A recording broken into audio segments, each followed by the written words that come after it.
Obulapuram mining కేసులో Nampally CBI court తుది తీర్పు వెల్లడించింది. 5గురిలో 4గురిని దోషులుగా తేల్చిన కోర్టు గాలి జనార్దన్ రెడ్డి, బివి శ్రీనివాస్ రెడ్డి, కె మోహఫజ్ అలీఖాన్లకు శిక్ష ఖరారు చేసింది. అయితే సబితా ఇంద్రారెడ్డి, కృష్ణనందన్ ను నిర్దోషులుగా ప్రకటించింది. ఈ కేసు దీర్ఘకాలంగా చర్చానీయాంశంగా మారింది.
ఓబులాపురం మైనింగ్ కేసులో నాంపల్లి సిబిఐ కోర్టు తుది తీర్పు వెల్లడించింది. 5గురిలో 4గురిని దోషులుగా తేల్చిన కోర్టు గాలి జనార్దన్ రెడ్డి, బివి శ్రీనివాస్ రెడ్డి, కె మోహఫజ్ అలీఖాన్లకు శిక్ష ఖరారు చేసింది. అయితే సబితా ఇంద్రారెడ్డి, కృష్ణానందన్ ను నిర్దోషులుగా ప్రకటించింది. ఈ కేసు దీర్ఘకాలంగా చర్చానీయాంశంగా ఉంది. ఇక ఇదే అంశంపై మరింత సమాచారాన్ని మా క్రైమ్ ఇన్ఛార్జ్ మధు అందిస్తారు. మధు, చెప్పండి.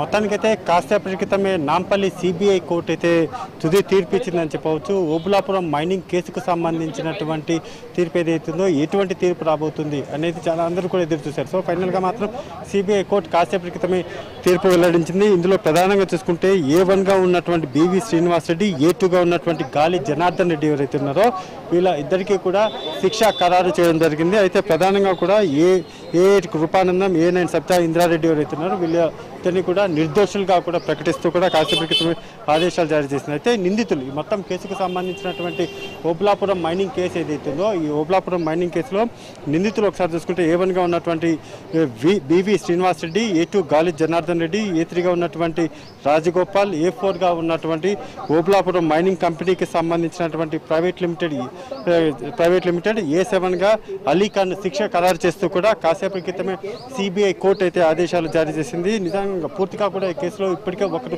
చనిపోయారు. నిందితులు ఎవరైతే ఉన్నారో నిందితులు ఒకరు చనిపోవడం జరిగింది. అయితే సబితా ఇంద్రారెడ్డి అప్పట్లో ఈమె కూడా మినిస్టర్గా ఉన్నటువంటి సమయంలోనే ఈమె మీద కూడా సిబిఐ అధికారులు కేసు నమోదు చేశారు. సిబిఐ అధికారులు నమోదు చేసినటువంటి ఆ కేసు ఏదైతే ఉందో మైనింగ్కి సంబంధించినటువంటి వ్యవహారంలో సబితా ఇంద్రారెడ్డిని మాత్రము నిర్దోషిగా ఎటువంటి ఈమె మీద కూడా ఈ కేసులో ఎటువంటి సంబంధం లేదు అన్నట్టుగా నిర్దోషిగా కాసేపటి క్రితమే ఆదేశాలు అయితే జారీ చేశారు. అయితే ప్రధానంగా కూడా చూసుకుంటే 2011లో సిబిఐ మొదటి ఛార్జ్ షీట్ ఈ మొత్తం కేసుకు సంబంధించినటువంటి మొదటి ఛార్జ్ షీట్ అయితే దాఖలు చేసింది. డిసెంబర్ 7, 2009 సంవత్సరంలో నమోదు చేసినటువంటి సిబిఐ కోర్టు అప్పటి నుంచి కూడా ఇప్పటి వరకు కూడా అంటే సుమారుగా కూడా ఇన్ని సంవత్సరాల పాటు సాగినటువంటి మొత్తం కేసు ఏదైతుందో ఈ కేసులో చాలా కీలకమైనటువంటి వ్యక్తులు కూడా బయటకు వచ్చారు. ఎందుకంటే గాలి జనార్దన్ రెడ్డిని అప్పట్లో సిబిఐ అధికారులు బెంగళూరుకు వెళ్ళడం, కర్ణాటకకు వెళ్ళి అక్కడ అరెస్ట్ చేయడము, ఆ తర్వాత జరిగినటువంటి పరిణామాలు ఏవైతే ఉన్నాయో వాటన్నిటికీ సంబంధించి కూడా పూర్తిగా కూడా చాలా తీవ్రంగా కూడా అప్పట్లో అభ్యంతరం కూడా వ్యక్తం చేశారు. కానీ ఫైనల్గా మాత్రం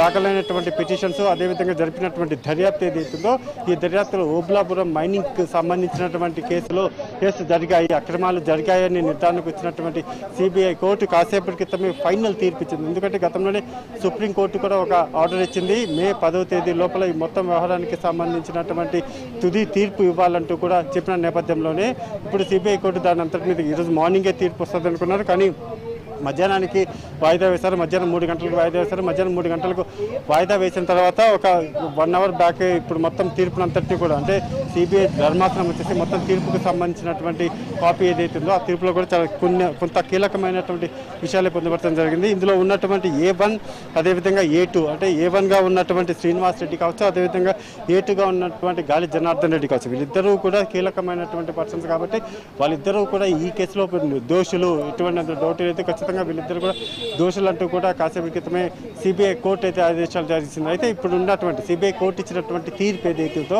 ఆ తీర్పును సవాల్ చేస్తూ కూడా పై కోర్టు కూడా వెళ్లే అవకాశం ఉంది. గాలి జనార్దన్ రెడ్డి ఇప్పటికే ఈయన తన మీద నమోదైనటువంటి కేసు అదేవిధంగా ఇచ్చినటువంటి తీర్పు ఏదైతే ఉందో ఆ తీర్పు నేపథ్యంలోనే కొంత గ్యాప్ ఉంటుంది, కొంత పీరియడ్ సమయం ఉంటుంది కాబట్టి మళ్ళీ పై కోర్టు వరకు కూడా వెళ్తారు. నాంపల్లి కోర్టు ఇచ్చినటువంటి ఆదేశాలు ఏవైతే ఉంటాయో వాటిని సవాలు చేస్తూ కూడా పై కోర్టు వరకు కూడా వెళ్ళే అవకాశం ఉన్న నేపథ్యంలోనే అసలు ఏం జరిగింది, మొత్తం 13 సంవత్సరాల పాటు సాగినటువంటి మొత్తం వ్యవహారంలో అసలు ఏం జరిగింది, ప్రధానంగా కూడా ఈ మొత్తం కేసులో ఏం జరిగిందంటే అప్పట్లో ఓబులాపురం మైనింగ్కు సంబంధించినటువంటి ఓబులాపురం మైనింగ్ అంటేనే చాలా పెద్ద మైనింగ్కి సంబంధించినటువంటి ఇది మైనింగ్ వ్యవహారం. సో ఈ మొత్తం మైనింగ్ వ్యవహారంలో గాలి జనార్దన్ రెడ్డి అతను పూర్తిగా కూడా తీసుకున్నటువంటి అనుమతులు ఆ తర్వాత తవ్వినటువంటి అక్రమాలు అవన్నీ కూడా ఒక్కొక్కటిగా అన్ని కేసులు నమోదు. వన్స్ ఎప్పుడైతే కేసు నమోదైందో కేసు నమోదైన తర్వాతగా నిందితులందరూ కూడా అంటే మైనింగ్కి సంబంధించినటువంటి డైరెక్టర్తో పాటు సబితా ఇంద్రారెడ్డి పేరును కూడా అప్పుడు చేర్చారు. అదేవిధంగా ఓబులాపురానికి సంబంధించినటువంటి మొత్తం వ్యవహారంలో ఇందులో ఇన్వాల్వ్మెంట్ అయినటువంటి వారందరినీ కూడా చేస్తూ వచ్చారు.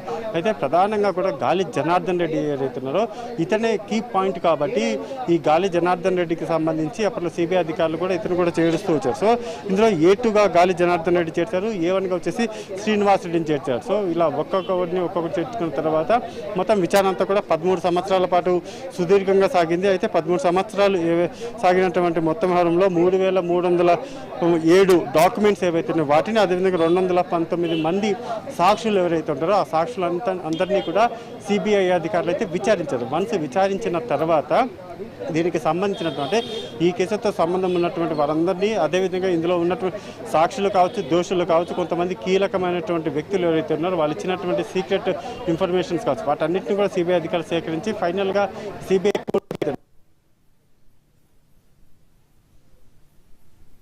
ఉన్నటువంటి ధర్మాసం ఇందులో ఖచ్చితంగా జరిగాయి. వీళ్ళు అక్రమం జరిగింది, ఓబులాపురం మైనింగ్ కేసు ఏదైతే అక్రమాల్లో జరిగాయని నిర్ధారణకు వచ్చినటువంటి సిబిఐ కోర్టు ఏదో ఫైనల్ జడ్జిమెంట్ అయితే ఇవ్వడం జరిగింది. ఇచ్చినటువంటి ఫైనల్ జడ్జిమెంట్ గాలి జనార్దన్ రెడ్డి అంటే అయితే మిగిలిన వారందరినీ కూడా దేశీగా మొత్తం దేశీయంగా చూసుకుంటే మాత్రం బిఎస్ శ్రీనివాసరెడ్డి కావచ్చు, ఇటు గాలి జనార్దన్ రెడ్డి కావచ్చు, అదేవిధంగా ఈసీ వీడి రాజగోపాల్, ఈసీగా Obulapuram mining company private limited, ఈసీగా అలీఖాన్ వీళ్ళందరికీ కూడా శిక్షణ ఖరారు చేసి ఆదేశాలు ఇచ్చింది. ఇక్కడ ఒకటి ఇంకొక ఏంటంటే ఏ కృపానంగా నిరుపుగా ఉన్నటువంటి కృపానంగా ఏ ఉన్నటువంటి సబితా ఇంద్రారెడ్డి ఏదైతుందో వీళ్ళిద్దరినీ కూడా నిర్దేశంగా కూడా ఎందుకంటే అప్పట్లో సబితా ఇంద్రారెడ్డి మినిస్టర్ గా కూడా పనిచేశారు. మినిస్టర్ గా పనిచేసిన తర్వాత మొత్తం కేసుకు సంబంధించి ఆమె సమయం మీద కూడా సిబిఐ అధికారులకు ప్రశ్న నమోదు చేశారు. సిబిఐ అధికారులు కేసు నమోదు చేసిన తర్వాత 13 సంవత్సరాల పాటు సాగినటువంటి ఈ మొత్తం వ్యవహారం ఏదైతుందో ఈ మొత్తం వ్యవహారంలో పూర్తిగా కూడా వాదికగల కోర్టు నుంచి కూడా లాయర్లు కూడా అందరూ కూడా ఒక్కొక్కరిగా కూడా ప్రశ్నగా బయటకు రావడం జరిగింది. ఇప్పుడు 2011 సెప్టెంబర్ 4న గాలి జనార్దన్ రెడ్డిని ఎప్పుడైతే సిబిఐ అరెస్ట్ చేసిందో అరెస్ట్ చేసిన మాత్రం 2011లో సిబిఐ మొదటి ఛార్జ్ షీట్ కూడా దాఖలు చేసింది. డిసెంబర్ 7, 2009 కేసు మొదట కేసు నమోదు చేసినటువంటి సిబిఐ అధికారులు పూర్తిగా కూడా ఈ కేసులో సంబంధం ఉన్నటువంటి ప్రతి ఒక్కరిని కూడా విచారించారు. అయితే విచారించినటువంటి క్రమంలోనే అందరూ అంటే సబితా ఇంద్రారెడ్డి విజయకుండా సబితా వీళ్ళ ప్రమేయం లేదు అని తెలిసినప్పటికీ కానీ ఇక ఈ కేసులో దేశీయంగా ఉన్నటువంటి వారందరూ కూడా గాలి జనార్దన్ రెడ్డి దోషిగానే చేసినటువంటి సిబిఐ శ్రీనివాస్ రెడ్డి, ఏపీ గాలి జనార్దన్ రెడ్డి, అదేవిధంగా ఏపీగా ఉన్నటువంటి రాజగోపాల్, ఏపీగా ఉన్నటువంటి ఓబులాపురం మైనింగ్ కంపెనీతో పాటు E7 గా ఉన్నటువంటి అలీఖాన్ సో ఈ 5 కూడా శిక్షను ఖరారు చేస్తూ కూడా సిబిఐ కోర్టు ధర్మాసనం అయితే ఆదేశాలు జారీ చేస్తే మరి కాకపోతే అంటే ఇప్పుడు శిక్ష ఖరారు అవుతుంది కాబట్టి ఇప్పుడు ఇప్పటిగా వీళ్ళందరినీ కూడా పోలీసులు దీనికి సంబంధించినటువంటి పద్ధతి ఏంటి అనేది తీసుకోబోతున్నారు. కానీ తీర్పు ఇచ్చినప్పటికీ కానీ అంటే సిబిఐ కోర్టు తీర్పు ఇచ్చినప్పటికీ కానీ దీని మీద హైకోర్టుకి వెళ్లే అవకాశాలు అయితే లేకపోలేదు. హైకోర్టుకి వెళ్తారు. ఇక్కడ ఉన్నటువంటి సిబిఐ కోర్టు ఇచ్చినటువంటి తీర్పుని సవాల్ చేస్తూ కూడా హైకోర్టుకి వెళ్ళి అక్కడ మరొక పిటిషన్ దాఖలు చేసి దీనిపైన మరొక వాదన జరిగే అవకాశం ఉంది. కానీ ఫస్ట్ అంటే కోర్టులో 13 సంవత్సరాల పాటు సాగినటువంటి మొత్తం వ్యవహారం ఏదైతుందో 13 సంవత్సరాల పాటు సాగినటువంటి విచారణలో ఫైనల్ గా గాలి జనార్దన్ రెడ్డి ఓబులాపురం మైనింగ్ కేసు ఏదైతుందో ఓబులాపురం గాలి జనార్దన్ రెడ్డికి సంబంధించి ఓబులాపురం మైనింగ్ కేసు ఏదైతుందో ఆ మైనింగ్ కేసులో నిందితుడిగా ఇప్పుడు ప్రస్తుతం గాలి జనార్దన్ రెడ్డిని పోలీసులు కూడా నిందితులుగా పోలీసులు ఆదేశాలతో దాడి చేశారు. అయితే మధు, దోషులకు ఎలాంటి చర్యలు తీసుకోబోతున్నారు? అంటే ఆల్రెడీ ఇది పూర్తిగా కూడా వీళ్ళ మీద ఇప్పటికే శిక్ష ఖరారైంది కాబట్టి ఇంకా డెఫినెట్ గా వీళ్ళందరినీ కూడా పోలీసులు దీనికి సంబంధించి తీసుకోవడం అనేది వస్తుంటే రెండోది వచ్చేసి ఆల్రెడీ వీళ్ళు హైకోర్టు కాదు, హైకోర్టు కానీ సుప్రీంకోర్టు వరకు కూడా దీనికి సంబంధించినటువంటి మొత్తం పూర్తిగా ఏదైతే వ్యవహారాలు ఉన్నాయో పూర్తిగా ఉన్న హైకోర్టుకు వెళ్ళి దానికి సంబంధించినటువంటి సవాల్ ఏదైతే ఉందో ఉన్నటువంటి తీర్పు ఏదైతే ఉందో తీర్పుకు సంబంధించినటువంటి ఆదేశాలను సవాల్ చేసే అవకాశం. అయితే ఈ కేసులో నిజంగా న్యాయం జరిగింది అనుకోవచ్చా? డెఫినెట్ గా కూడా మొత్తం కేసుకు సంబంధించి అంటే మొత్తం ప్రధానంగా కూడా న్యాయస్థానాలలో ఏదైనా ఒక తీర్పు ఆ తీర్పును ఖచ్చితంగా గౌరవించాలి. ఈ తీర్పులో మైనింగ్ కేసులో ఇచ్చినటువంటి తీర్పు ఏదైతే ఉందో ఈ తీర్పుతో అప్పట్లో 13 సంవత్సరాల క్రితం నమోదైనటువంటి కేసుకు సంబంధించి 8 సంవత్సరాల పాటు జరిగినటువంటి సుదీర్ఘ విచారణ ఏదైతే ఉందో సుదీర్ఘ విచారణలో ఇప్పటి వరకు కూడా జరిగినటువంటి మొత్తం అక్రమాలు గోపులాపురం సంబంధించినటువంటి వ్యవహారాలలో ఇదే ఫైనల్ గా అంటే ప్రధానంగా కూడా వీళ్ళు అక్రమాలు అప్పట్లో జరిపారు అని సిబిఐ చాలా లోతైన దర్యాప్తు జరిపి విచారణకు వచ్చింది కాబట్టి ఇప్పుడు ప్రస్తుతం ఇచ్చినటువంటి తీర్పు కూడా అదే స్పష్టం చేసింది. సో గోపులాపురం మైనింగ్ వ్యవహారంలో జరిగింది, అక్రమాలు జరిగాయి. ఇందులో గాలి జనార్దన్ రెడ్డి సమయం ఉంది, అందుకోసం అతన్ని దోషిగా తేలిస్తూ కూడా రాజ్యపూరితమే ఆదేశాలు తీర్పు కూడా వెల్లడించినటువంటి నేపథ్యంలోనే నెక్స్ట్ ఈ కేసులో ఇంకా పూర్తిగా కూడా ఎవరైతే దోషులుగా తేల్పబడినటువంటి వ్యక్తులు ఉన్నారో 7 అంటే 5 సంబంధించిన దీంట్లో డెఫినెట్ గా కూడా మీరు మళ్ళీ హైకోర్టు వరకు వెళ్తారు. హైకోర్టులో దీనికి సంబంధించిన సవాల్ కూడా చేసే అవకాశం లేకపోలేదు. వన్స్ సవాలు చేసిన తర్వాత అక్కడ మరొక సుదీర్ఘమైనటువంటి విచారణ జరిగి కింది కోర్టు ఇచ్చినటువంటి తీర్పు హైకోర్టు కూడా. Thank you Madhu.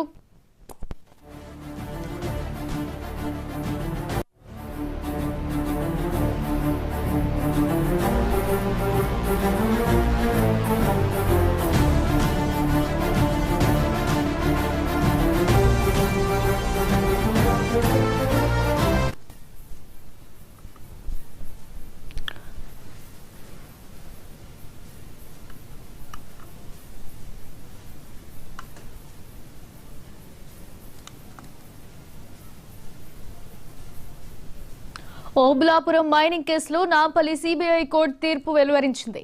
ఓఎంసీ కేసులో 5గురికి శిక్ష ఖరారు చేసిన court Sabitha Indra Reddy, కృష్ణానందన్లకు clean cheat ఇచ్చింది. ఈ కేసులో ఒకరు ఇప్పటికే మృతి చెందగా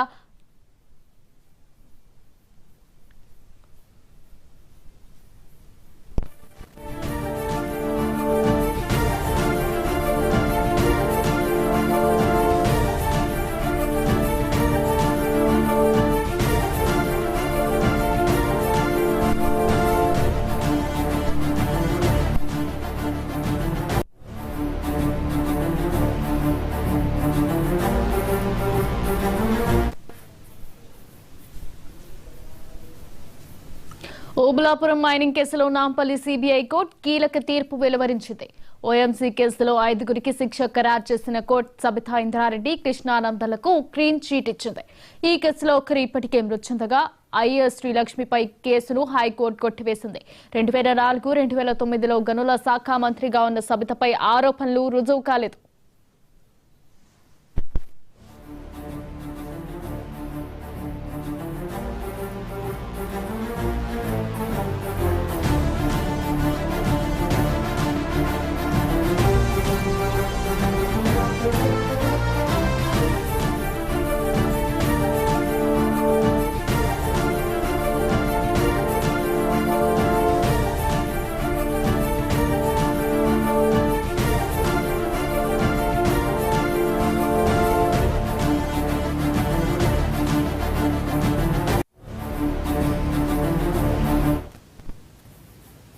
ఓబులాపురం మైనింగ్ కేసులో నాంపల్లి సిబిఐ కోర్టు తీర్పు వెలువరించింది. ఓఎంసీ కేసులో 5గురికి శిక్ష ఖరారు చేసిన court Sabitha Indra Reddy, కృష్ణానందన్లకు clean cheat ఇచ్చింది. ఈ కేసులో ఒకరు ఇప్పటికే మృతి చెందగా ఐఏఎస్ శ్రీలక్ష్మిపై కేసును హైకోర్టు కొట్టివేసింది. 2004-2009లో గనుల శాఖ మంత్రిగా ఉన్న సబితపై ఆరోపణలు రుజువు కాలేదు.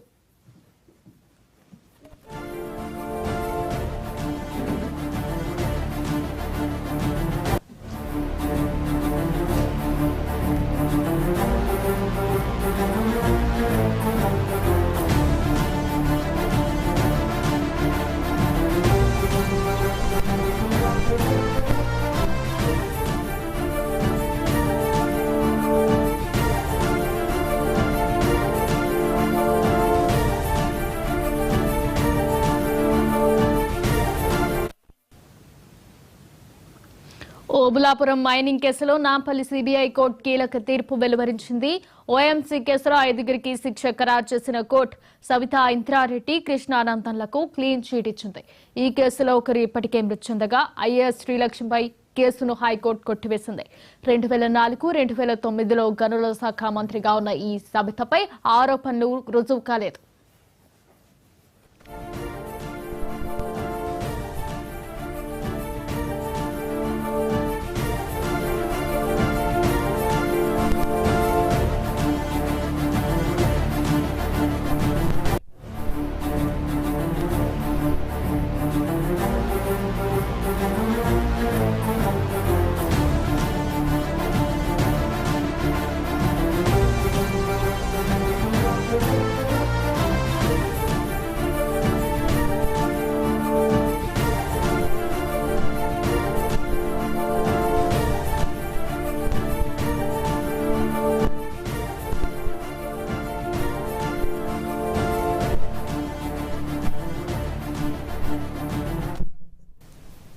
ఓబులాపురం మైనింగ్ కేసులో నాంపల్లి సిబిఐ కోర్టు కీలక తీర్పు వెలువరించింది.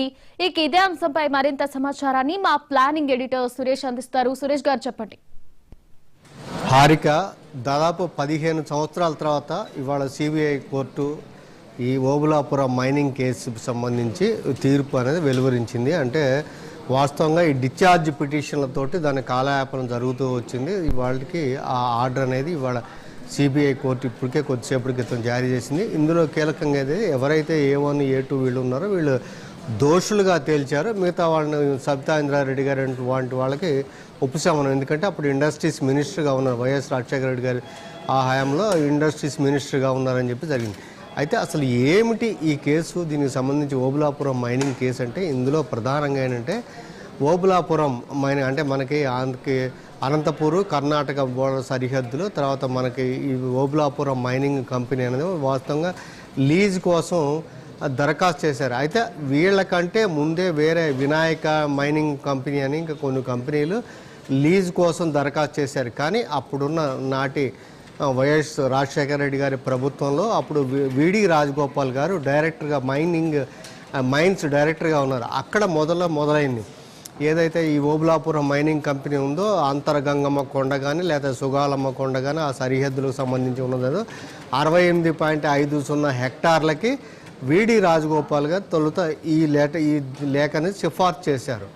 అంటే దానికి మైనింగ్ లీజ్ ఇవ్వాలని చెప్తూ ఆయన రికమెండ్ చేశారు. ఆ సిఫార్సు ఆధారంగానే అప్పటి ఇండస్ట్రీస్ అంటే రాజశేఖర రెడ్డి గారి ప్రభుత్వంలో ఇండస్ట్రీస్ కార్యదర్శి ఉన్న బి కృపానందం గారు దీనికి సంబంధించి ఆ మైనింగ్ అంటే ఇండస్ట్రీస్ సెక్రటరీగా లీజుకి ఆమోద ముద్ర వేశారు. వాస్తవంగా ఏంటంటే 2007లో కేంద్ర ప్రభుత్వానికి అనుమతి అంటే ఎన్విరాన్మెంటల్ క్లియరెన్స్ దీనికి సంబంధించిన అనుమతులు కూడా ఒక కీలకమైన అంశం ఉంది. దానికి సంబంధించి ఎన్విరాన్మెంటల్ కేంద్ర ప్రభుత్వాన్ని చెప్పినప్పుడు ఏదైతే ఇప్పుడు మనం ఈ ఐరన్ ఓర్ ఇప్పుడు ఏదైతే తవ్వుతున్నారో ఈ లీజు తీసుకుంటున్నారో ఆ లీజు ప్రాంతం ఉందో ఆ ప్రాంతం మొత్తం మీద అక్కడ తవ్విన ఐరన్ ఓర్ కూడా కడప జిల్లాలో ఏర్పాటు చేయబోయే ఇంటిగ్రేటెడ్ స్టీల్ ప్లాంట్కి ఈ ఐరన్ ఓర్ను ఉపయోగించుకుంటాము అంటూ కేంద్ర ప్రభుత్వానికి పంపించిన దీంట్లో అంటే క్యాప్టివ్ యూజ్కి ఏదైతే సొంత అవసరాలకి లేదా ఇక్కడ కంపెనీ యూజ్ క్యాప్టివ్ యూజ్కి ఉపయోగిస్తామని చెప్పి దాంట్లో స్పష్టంగా కేంద్ర ప్రభుత్వం. కానీ ఇక్కడ ఉత్తర్వు ఇచ్చేసరికి ఆ క్యాప్టివ్ అనే పదాన్ని జాగ్రత్తగా దాన్ని తొలగించేసి ఈ ఆర్డర్ ఇచ్చారు. దాంతో ఇక అసలు ఇచ్చిన తడవగా దాదాపు 29.5 లక్షల మెట్రిక్ టన్నుల ఐరన్ ఓర్ని అక్రమంగా తవ్వేశారు, సరిహద్దులు చెరిపేశారు. తర్వాత ప్రభుత్వం అనేది ఫారెస్ట్ ఏరియాలకు వెళ్ళారు. తర్వాత మొత్తం మీద ఇష్టానుసారంగా తోలి మొత్తం మీద తరలించడం, దానికి సంబంధించిన వ్యవహారం అంతా కూడా పెద్ద ఎత్తున మరి ఎంత అమౌంట్ అంటే లెక్కలు అనేది అంచనా అనేది ఇంకా ఊహకు అందని పరిణామం కింద అన్ని వేల కోట్ల రూపాయల ప్రజాదానాన్ని అంటే ప్రభుత్వానికి మాత్రం దాదాపు 800 పర్యావరణ డ్యామేజ్ ఒకటైతే దాదాపు 900 కోట్ల రూపాయల ప్రభుత్వానికి నష్టం అని చెప్పి అప్పట్లోనే అంచనా వేశారు. కానీ ఇన్ని వేల కోట్లు ఈ అక్రమ లీజు దాని మీదనే 2009లో అప్పుడు సిబిఐ ఎంటర్ కావడం, కేసు రిజిస్టర్ చేయడం, ఆ తర్వాత 2012లోనే ఛార్జ్షీట్ దాఖలు చేశారు. ఛార్జ్షీట్ దాఖలు చేసిన తర్వాత ట్రయల్ జరిగింది. ఆ ట్రయల్ జరిగే సమయంలోనే ఇదంతా కూడా మనకి డిశ్చార్జ్ పిటిషన్లు వేస్తూ రావడం వల్ల ఇంతవరకు కూడా దానికి ఎట్టకేలకి ఇవాళ దోషి అని తెలియదు. ఒక దశలో మీకు తెలుసు ఆ బళ్ళారి ప్రాంతానికి వెళ్ళొద్దంటూ కూడా గాలి జనార్దన్ రెడ్డి గారికి ఆంక్షలు అనేది ఉన్నాయి. అయితే సుప్రీంకోర్టు ఈ మధ్యకాలంలో కొంత ఆంక్షలు కూడా సడలించి ఆయన అక్కడికి వెళ్ళటం, ఈ మధ్య రాజకీయాల్లో దిగడం, అదంతా పరిణామం ఒక అంశం. అయితే ఇంకా కీలకమైంది ఏంటంటే ఇక్కడ మనకి ఎర్రా శ్రీలక్ష్మి గారు వీళ్ళందరూ కూడా మీకు తెలుసు ఈ కేసులోనే ఓబులాపురం మైనింగ్ కేసులోనే ఎర్రా శ్రీలక్ష్మి గారు జైలుకి కూడా వెళ్ళొచ్చారు. అయితే ఇప్పుడు ఆ తర్వాత హైకోర్టు నుంచి మనకి ఎర్రా శ్రీలక్ష్మి గారికి కొంత ఉపశమనం అనేది లభించింది. హారిక, థ్యాంక్ యూ సురేష్ గారు.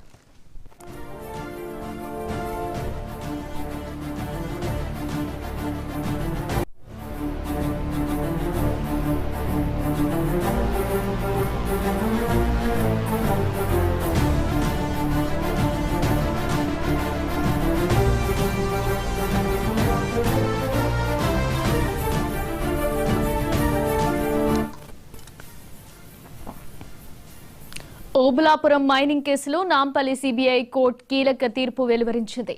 ఓఎంసీ కేసులో 5గురికి శిక్ష ఖరారు చేసిన court Sabitha Indra Reddy, కృష్ణానందన్లకు clean cheat ఇచ్చింది. ఈ కేసులో ఒకరు ఇప్పటికే మృతి చెందగా ఐఎస్ శ్రీలక్ష్మిపై కేసును హైకోర్టు కొట్టివేసింది. 2004-2019లో గనుల శాఖ మంత్రిగా ఉన్న సబితాపై ఆరోపణలు రుజువు కాలేదు.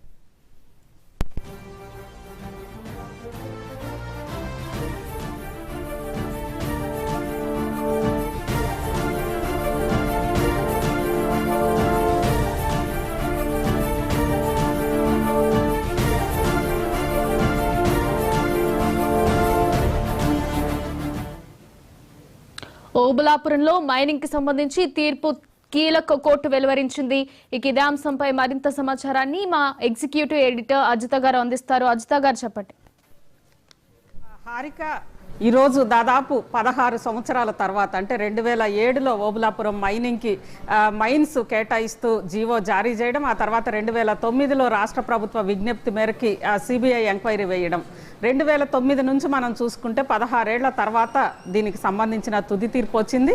కానీ ఈ కేసుకు సంబంధించి దాదాపు ఒక దశాబ్దం పాటు మొత్తం ఆంధ్రప్రదేశ్, అదేవిధంగా కర్ణాటక, ఉమ్మడి ఆంధ్రప్రదేశ్, కర్ణాటక ఈ 2 రాష్ట్రాలతో పాటు దేశాన్ని కుదిపేసిన కేసుగా మనం దీన్ని భావించాలి. ఓబులాపురం మైనింగ్ కంపెనీకి సంబంధించి ముఖ్యంగా ఆ రోజు క్యాపిటివ్ మైనింగ్ కోసం వాళ్ళు పర్మిషన్స్ తీసుకొని ఆ తర్వాత ఇష్టం వచ్చినట్లుగా తవ్వేసి ఐరన్ ఓర్ని, అదేవిధంగా 2 రాష్ట్రాల సరిహద్దుల్ని చెరిపేసిన ఓబులాపురం మైనింగ్ కంపెనీకి సంబంధించి మొత్తం ఆంధ్రప్రదేశ్ రాజకీయ వ్యవస్థలో అంటే ఆ రోజు వైఎస్ రాజశేఖర రెడ్డి గారు ముఖ్యమంత్రిగా ఉన్న సమయంలో ఆ రోజు మంత్రులు, అదేవిధంగా బ్యూరోక్రాట్స్ వీళ్ళందరూ కూడా ఈ కేసులో నిందితులుగా చేర్చబడ్డారు. అదేవిధంగా ముఖ్యంగా కర్ణాటకలో చూస్తే కర్ణాటకలో ఆ రోజు అధికారంలో ఉన్న ప్రభుత్వం కూడా, ఎందుకంటే గాలి జనార్దన్ రెడ్డి మంత్రిగా కూడా ఉన్నారు ఆ సమయంలో, ఆయన టూరిజం మంత్రిగా ఉన్నారు. కర్ణాటక రాష్ట్ర ప్రభుత్వం కుప్పగూలిపోవడానికి ఆ రోజు బీజేపీ ప్రభుత్వం అనుకుంటా కర్ణాటకలో బీజేపీ ప్రభుత్వం కూలిపోవడానికి కూడా ఇదే కేసు కారణం.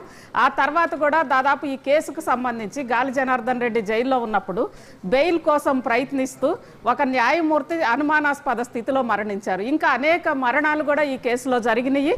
మొత్తం మీద అంటే కొన్ని మరణాలు, అదేవిధంగా 2-3 రాష్ట్రాల రాజకీయ వ్యవస్థలు దేశం మొత్తం మీద మనం చెప్పుకోకూడదు కొంతమంది అంటే మరణించారు. సుష్మా స్వరాజ్ గారు, సుష్మా స్వరాజ్ గారికి కూడా ఈ మరకల్ని అంటించే ప్రయత్నం చేశారు గాలి జనార్దన్ రెడ్డి గారు. అంటే ఈ కేసు ఎంత దూరం వెళ్ళింది, ఎంత వరకు తాకింది అని అనేది మొత్తం కూడా చూసాం. మొత్తానికి 16 ఏళ్ల తర్వాత ఇప్పటికీ తీర్పు వచ్చింది. గాలి జనార్దన్ రెడ్డి దీంట్లో దోషిగా, అదేవిధంగా Obulapuram mining company owners B V Srinivasulu Reddy, అదేవిధంగా గాలి జనార్దన్ రెడ్డి వీళ్ళిద్దరితో పాటు ఆ రోజు ఏపీఎండిసి డైరెక్టర్గా ఉన్న విడి రాజగోపాల్, అదేవిధంగా కృపానందం, వారితో పాటు శ్రీలక్ష్మిని 2022లో డిశ్చార్జ్ చేశారు ఈ కేసు నుంచి. దాంతోపాటు ఇటు కృపానందాన్ని కూడా నిర్దోషిగా తేల్చారు. వారితో పాటు ఆ రోజు గనుల శాఖ మంత్రిగా ఉన్న సబితా ఇంద్రారెడ్డి, ఆమెను కూడా నిర్దోషిగా తేల్చారు. మొత్తం 4గురిని ఈ కేసుకు సంబంధించి దోషులుగా తేల్చారు. హారిక, అయితే అజిత గారు కోర్టు అయితే థ్యాంక్ యూ అజిత గారు.